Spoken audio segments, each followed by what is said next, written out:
In this session, we're going to discuss how the team on the panel here today enabled blending natural world with horror, bringing it to life with sound. We'll do a kind of an initial intro. So I'm Lenny Watson, and I'm a post-producer at Films at 59 in Bristol. Hi, I'm Ian Bown. I'm a sound designer, effects editor in Bristol, Films at 59. I'm Charlotte Lethane. I'm a producer, director, working with Plimsoll Productions. I'm Chris DeMail. I'm a dubbing mixer at Films at 59. Hi. Great, nice touch. I will start with Charlotte, the producer, director on Nightmares of Nature. Yeah. Can you tell us about the original concept for the series and why you wanted to blend natural history with horror? Yeah, so maybe a natural history horror mashup doesn't seem like the most natural hybrid. But thinking about it, when we started looking into it more, the two genres actually share a lot of the same ingredients. There's vulnerability, survival, fear, and the more we worked on it, the more it made sense. It was amazing to be able to work with Blumhouse. Obviously, here in the UK, we have like an amazing pedigree of making natural history. You could argue we're in Bristol, kind of some of the best natural history makers in the world. But getting to work with a Hollywood horror company was amazing. I don't know if there are any horror fans in the audience, but they're famous for making like Paranormal Activity and Get Out. So me coming from a natural history background, working in wildlife, getting to work with these experts was a really great experience. In Nightmares of Nature, we follow three key animal characters as they navigate a dangerous jungle and also find themselves in a very scary human environment in an abandoned laboratory. And where in a kind of traditional natural history show, the audience is kind of usually observing animals from the outside. We really wanted to bring the audience in and have them kind of experiencing this world alongside our animals. We really wanted to create an immersive experience and wanted to have the audience experiencing the fear with these key characters. That was really quite different to anything that we had done before. Yeah, absolutely. This would be a nice lead-in to clip one, if we could play that now. Thank you. You're welcome.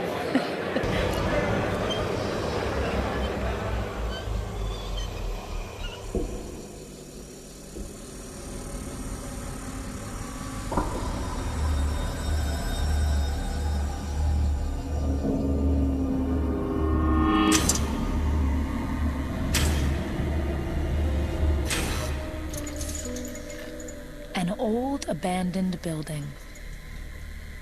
How creepy. But the perfect setting for this scary story.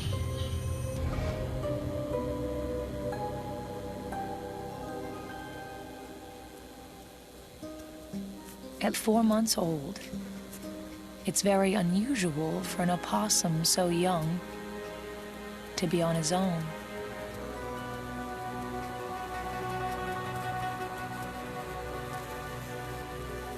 Even more unusual for him to be lost.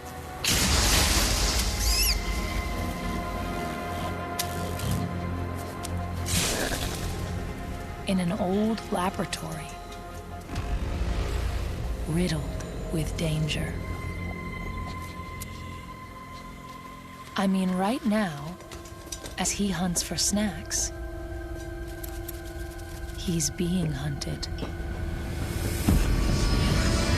by a deadly, venomous snake.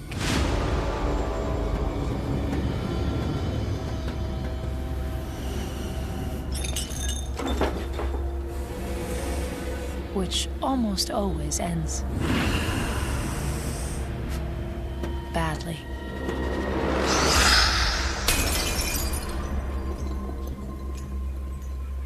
But wait, let's start at the beginning. which was just a few hours ago. Beyond the fence, where this nightmare begins. Right, that'll just give you a bit of an idea of the concept of nightmares in nature. And another question for you with the horror aspect in general, can you tell us a little bit how it was working with Blumhouse and what it taught you in order to kind of build fear and tension without it being too scary and too over the PG mark, I guess? Yes, that was a fine line. As I said, working with Blumhouse was great. I think one of the kind of most surprising things for me was kind of showing quite a lot of restraint. I think before starting this project, thinking of horror, we probably would have thought of everything being very overt, everything being like really loud bangs all the time, really in your face. And don't get me wrong, that has its place, but a lot of the scariest moments, I think, came from those sort of long pauses and quiet moments where kind of less was more. Absolutely, the audience really starts to feel that unease, and Blumhouse, really taught us a lot about pacing and anticipation and atmosphere, which was really useful. I think that some of the best moments are the quiet moments where you kind of like you're in a world and you hear these little animals walking and you get the acoustics from their environments. And then, those moments where the music drops out and you've just got like a little reverby foot, and then that's the kind of like scare moment for me. And that's something we don't often get to do in natural history, because natural history, often you're telling a story which is a visual story that's been captured on location, whereas this, I'm assuming you went through great storyboarding. Yes. There was a lot of storyboarding, which, Blumhouse did help with a little bit as well. But exactly as you say, I agree. I think those kind of quieter moments leads to a lot of unease, like those sort of like distant sounds and an expectation of suspense, like that something scary is going to happen. That was all really effective. Yeah, sure. So just obviously bringing the film's sound design into it. How did you, Ian, set about creating character detail with the animals? Yeah, hello everyone. Well, thanks for coming. So in this sort of merge of two different genres, it's very important that we created character definition of the three different animals, very different from what you do in normal natural history, where it tends to be a lot more scientific and let the narrator give you a better understanding of the different characters, whereas in this we needed to have the kind of character traits of the different animals telling the story on their own in many ways. So little tricks that we would do to bring the audience into caring more about the character, perhaps more than we would on a more scientific natural history, is the detail of we look at that little clip we showed earlier, that the heavy footsteps of the opossum on the metal worktop. It's a bit over the top, but actually what it does is it makes it more vulnerable, that character, because it's creating a noise that's attracting the snake. Little bits of sniffing, lots of really key small sounds that draws you right into caring about this creature, almost giving it a dialogue. And that's what we were kind of doing more so in this sort of blend than we would do in a traditional David Attenborough natural history film, Yeah. Should we play the second clip? Sure. Please. Things are starting to get weird.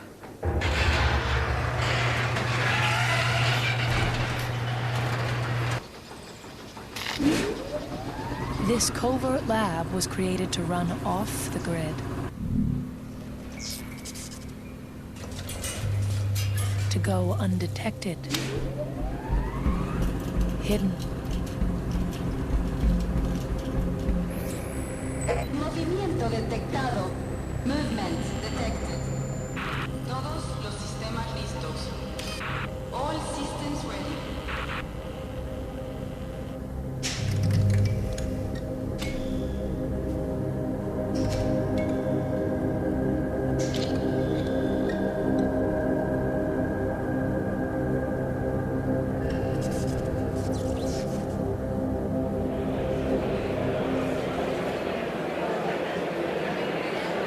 Nice. Charlotte, was it quite early on that you kind of realised that the sound design was quite a big part of this? Yes. Via Blumhouse? Yes, almost immediately. And I'm not just saying that because these guys are here.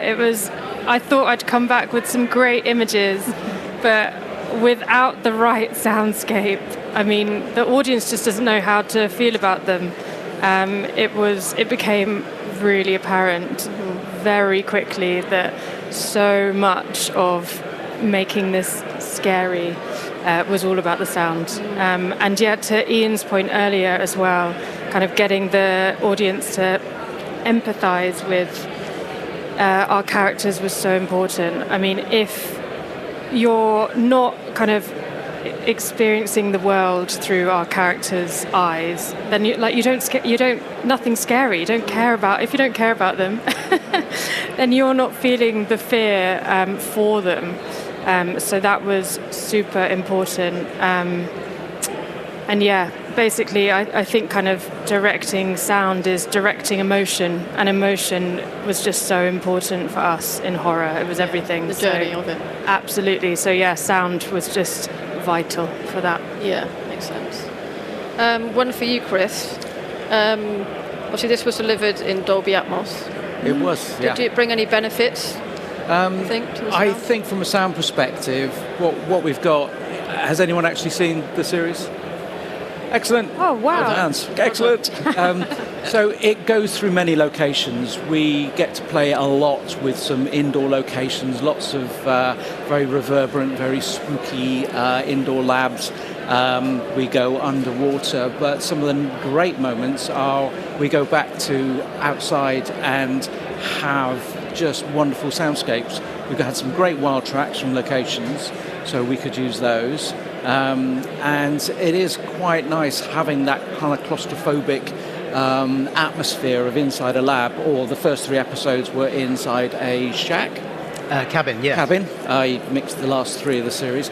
And so we got to really kind of emphasise the contrast, which was, I think it worked really well. And, you know, I do this thing day in, day out, and I love it, doing it for a living, and getting the chance to play with not just sort of going underwater or overwater or location to location, but using interiors and, you know, having little spiders run through metal grating running towards a fan that you're having to make up a bit of audio for because the fan always seems to change speed. I don't know why I did that.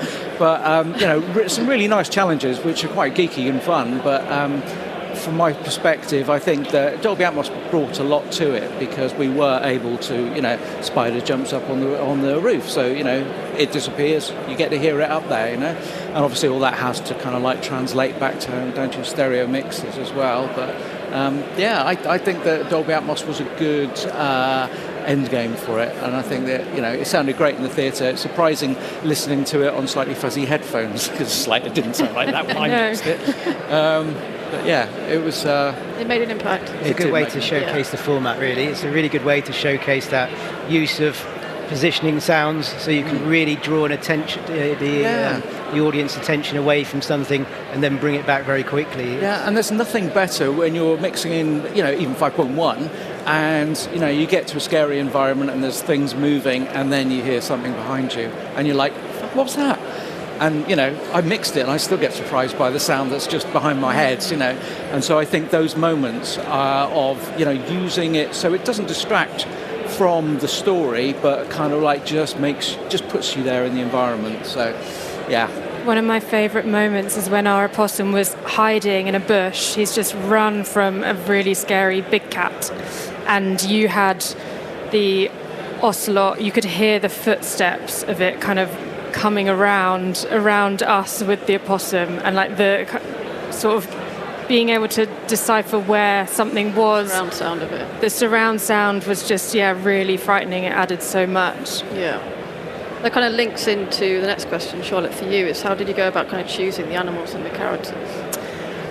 What was quite important to us is that we chose characters that had great survival skills, so kind of superpowers. So the main character that you saw there, the opossum, they're these quite unloved underdogs in Central and South America and North America as well. But they actually have this incredible set of survival skills that allows them to go up against a lot of stuff. I don't want to give it away because I know you guys are all going to rush home and watch it. But there are some really almost supernatural skills that allows it to survive a lot of, the horrors of the jungle, basically. We also had a newborn iguana and a jumping spider that was smaller than a penny. So that allowed us as well to explore horror on all these multiple scales, which was great. And we really wanted like nice storylines that everyone could empathize with. Our opossum is a youngster who becomes an orphan. Our young newborn iguana loses his family, needs to find them, and our jumping spider is a mother that's become separated from her babies.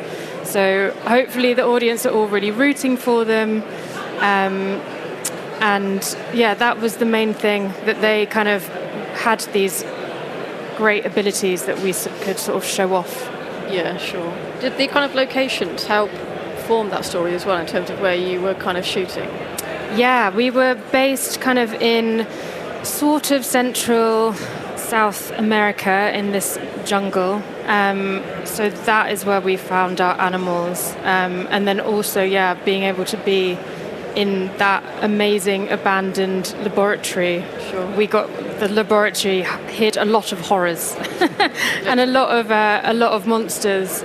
The jungle definitely has some really scary animals. It's a very oppressive place where it feels like everything's trying to get you and kill you and make a meal of you. So that really helped with the sort of unsettling horror aspect and the characters and monsters there. Yeah, absolutely. If we play the third clip, please. He even has whiskers on his feet to help him feel his way through the darkness. But in here, shadows can play tricks on you.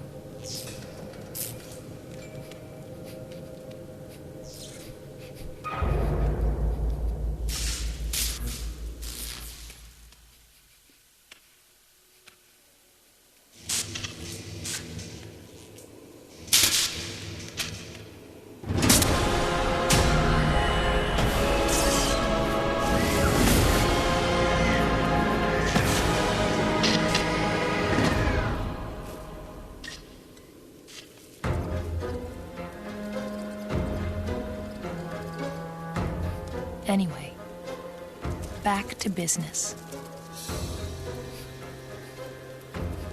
A praying mantis is a tasty treat, too. Ian, one for you. How did you kind of lean into the drama genre in your sound design to change gear from a standard natural history? Good question. That's a good one. Well, with natural history, there's a lot of obvious things that need to happen. You need to hear the sound of the creature moving along. You need to hear the sounds of the noises it makes, whether it's roaring, chirping, or flapping its wings. And you need to hear the sound of the environment it lives in. And that kind of sort of like is it really in a small nutshell. From this point of view, we needed to create a world where it was dangerous and scary, and it told this dramatic story without anything else being added to it. So take the score away, take away the narration, which was brilliant. Does that hold water? Is the sound design that we're creating here, is this fabric, is these sounds that we've selected, is this design actually causing a drama through the process of the sequence? And as you can see there, Charlotte gave us some brilliant sequences to work with there that they're so dynamic that, the sort of like the sort of film noir lighting of this praying mantis or whatever, some sort of insect. There's so much opportunity there to kind of like really bring the sound design out with like the creaking of its arms and the sort of like the dramatic lighting, lots of booms to give it power. I'd say the main difference is that you need to make your sound design hold water, so to speak, without anything being added to it. So no music and no narration. That's the big difference, I would say. I think normally if we're working on natural history, we go for authenticity.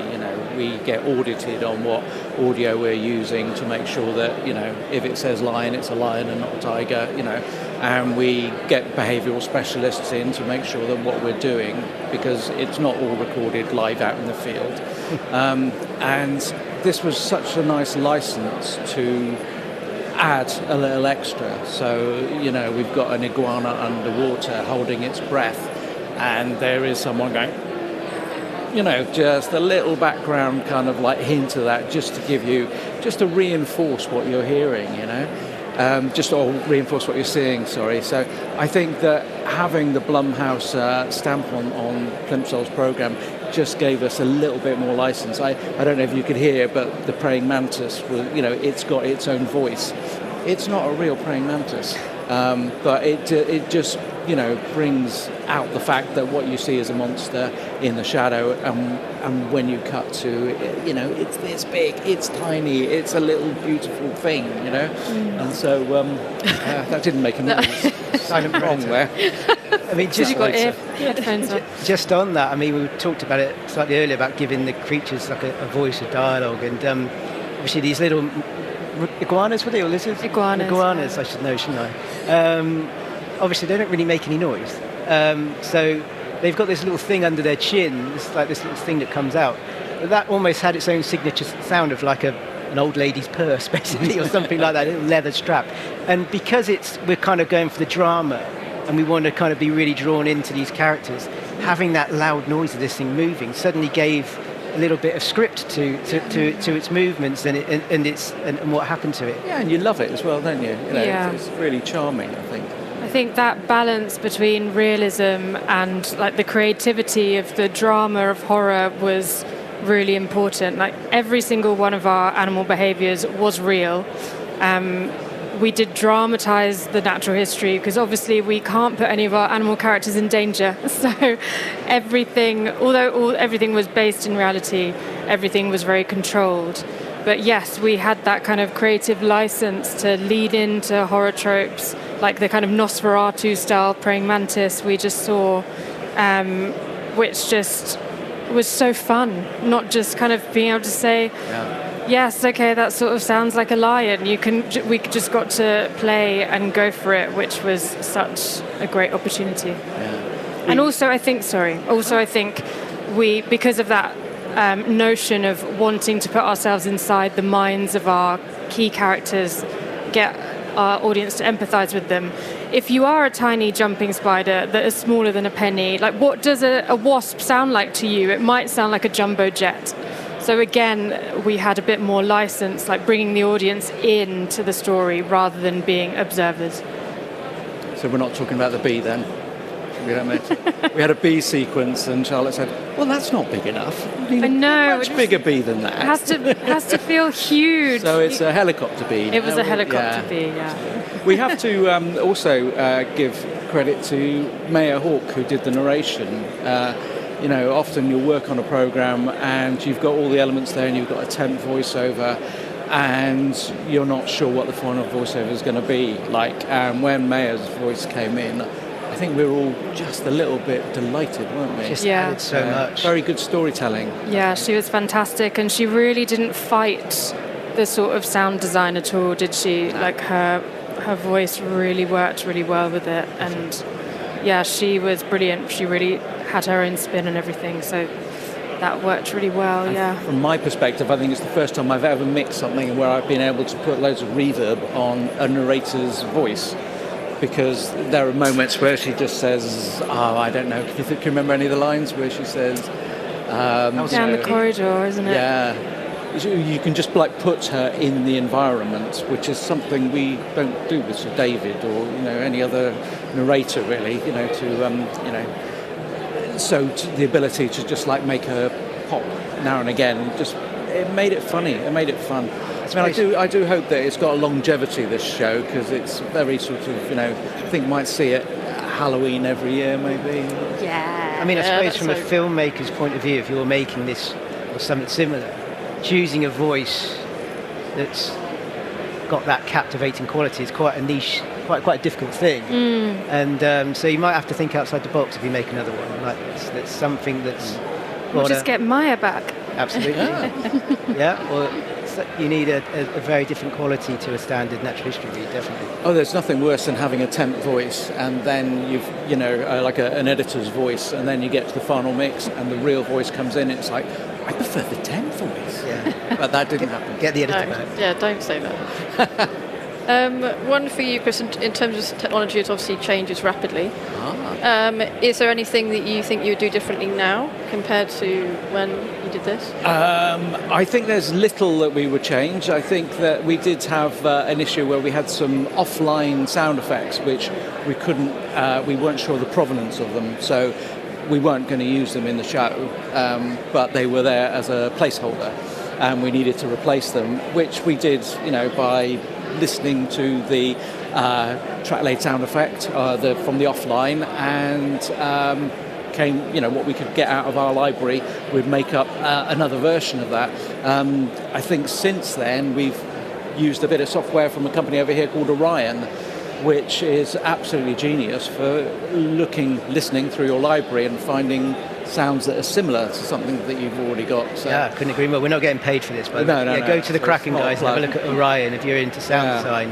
It's a great piece of kit. Yeah, so I think that would have been a time saver for us, but then would we have lost money if we hadn't charged for that? I don't know. So technologically, no, I think we delivered it in Dolby Atmos. I think it was maybe an IMF delivery, so just quite straightforward, really. And the sound design and the score really complemented each other, which sometimes can be the battle. Wonderful, yeah. Yeah, we worked with a really fantastic composer who did the whole series for us, which was great and really helped us lean in again to those kind of quieter moments of silence, so we could have sound design really sing. We'd cut the music quite often, which you just don't do you, in other natural history shows? No, and we were delivered stems as well, I believe, for that, so we had the ability to go in and strip out instruments if we wanted to just, go with the percussion. So it's one of those where, quite often with landmarks now, if we have composed music, we will have it delivered, split down into the stems, and we were lucky enough to get it for this as well, which was a joy. One for you in terms of linking into, obviously, the mix itself. Did you approach the mix differently to what you would if you were just doing kind of like a standard doc, do you think? Definitely, and mainly just feeding back to in every other standard doc, you're just trying to make everything feel as real and natural as possible, as subtle as possible, and just making sure that everything is kind of scientifically correct, that you've got the correct species of bird tweeting in the background.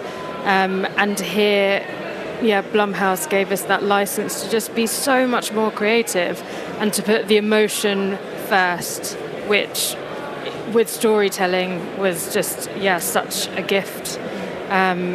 Being able to source kind of different sounds because of the kind of emotional impact they would have on our audience, and kind of seeing the world through our characters' eyes, hearing the world through our characters' ears. But it makes it so much more fun as well, I think, when you have the contrast of I know I touched on this earlier, but when you have the contrast of a beautiful natural history environment, and then all of a sudden a generator starts up next to you, and believe me, I spent a lot of my life taking generators out of lovely natural history sound effects. But to have an environment, and all of a sudden, the engines kick in, and that's all part of the kind of story, isn't it? And also part of the breaking that spell of how beautiful it was. Absolutely. Obviously, we wanted to keep that kind of awe that's so important in natural history and the outside world, but also kind of showcase the dread and the darkness of the natural world as well, and being able to make soundscapes. We obviously had a really different soundscape for outdoors in the jungle environment as to indoors in our very cold, hard, echoey, abandoned laboratory, which almost took on this slightly supernatural feel where generators. And a lot of neon. Have we lost us? There's a lot of neon lights buzzing and turning on and off. Can everyone hear us okay? Yeah, thumbs up. It's just me, I think. Yeah, no, I had that as well. Yeah. Somebody turned on a big EMP somewhere. I mean, just thinking about one of the sound this is a 3-episode strand, and then there's another 3 episodes for a log cabin in North America. But one of the creatures in that is a really horrible dog, and it just terrorizes everything in there, like a raccoon and a mouse. And I'm just thinking about, I think that dog was made up of at least 20 different tiny little animals, sounds, making up this one dog. And that's the sort of like the detail we had to go to create these characters and these differentials. I mean, in the jungle, we made a kind of concerted effort to use animals that were quite horrible in their voices, so howler monkeys, macaws. If you're really into your cicadas, there's a Madagascar cicada that could never ever live in South America, but that's definitely in there because it makes the right noise, you know. Little bits like that just try and use sounds that are authentic, but maybe just add that little bit more because, you know, they're telling that story, which I think adds. Great. What kind of percentage would you say of the audio is kind of natural sound versus kind of the Foley? And, yeah. Depends in which scene.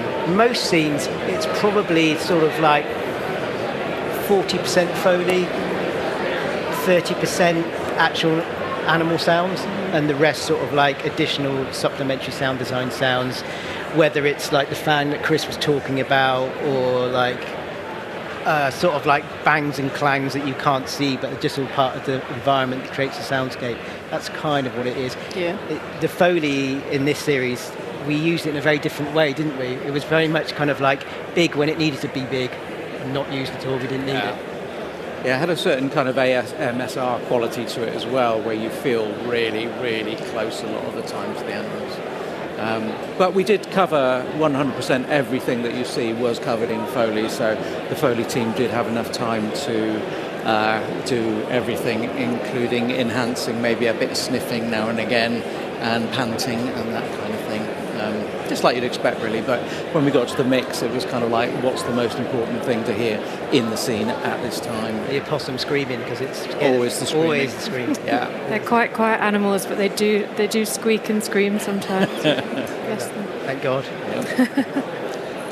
There's a question from the audience. Is more genre blending the way forward for Nat history? And if so, what other genres do the panel think could work? Do you want me to talk about that? You go. I think that, genre blending is the way forward. I personally have like a real passion for it. I think it's, we make fantastic natural history here in the UK. We've got brilliant traditional natural history. We're the best. But we should always be moving forward and always be pushing ourselves and always be trying to attract new, younger audiences. Yeah. We know that it's a challenging time at the moment to capture people's attention, especially younger people. So getting these kind of very emotional, very immersive and exciting new takes on natural history, I think is essential to keep young people engaged with the natural world. I mean, that is the goal overall, to kind of keep the younger generation inspired in the natural world. And I think it's sort of endless. I mean, I'd love to do more of these nightmares of nature. We only did kind of the North American woods and the Central American jungle. There are so many environments that we could explore. So many more genre blends that I think we could try out. I think it helps with when you're presenting something that's entertaining as well. So I think there's a series called Underdogs. I don't know if any of you have seen it. It's narrated by Ryan Reynolds, and it's quite anarchic. And it's, in a way, it's almost reinvented, I think, a lot of the narrations, which are I'm starting to hear in other programs now, where I can hear a line that's written and I'm thinking, oh, that's kind of like, that's not the way that line might have been performed if they hadn't have seen that series. So I think that everything that comes to us with new collaborations, I think brings something else to the table. The difficult thing, I think, with natural history is a lot of the stories have been seen in a way before. And it's you can't just rely on telling the same story and over and over again. So to tell it differently with a different angle, I think is definitely it gives more reach, I think, with audiences. Yeah. So more genre blends for sure. Yeah, for it. I think that's it. We're done. Okay. Thank you so much. Thank you, everyone, for attending. Appreciate it.